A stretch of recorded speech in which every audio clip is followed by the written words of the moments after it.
সূরা আল কাফিরুন। বিসমিল্লাহির রহমানির রহিম। রহমান রহিম আল্লাহ তাআলার নামে। কুল ইয়া আইয়ুহাল কাফিরুন,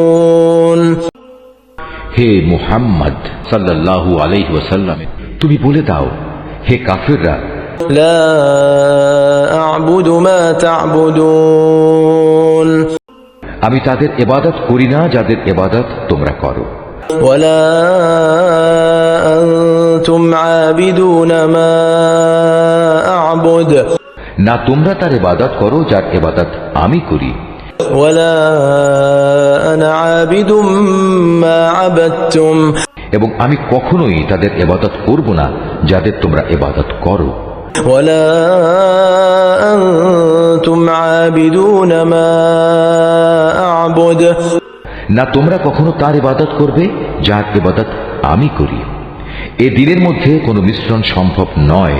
লাকুম দীনুকুম ওয়ালিয়া দীন, অতএব তোমাদের পথ তোমাদের জন্য আর আমার পথ আমার জন্য।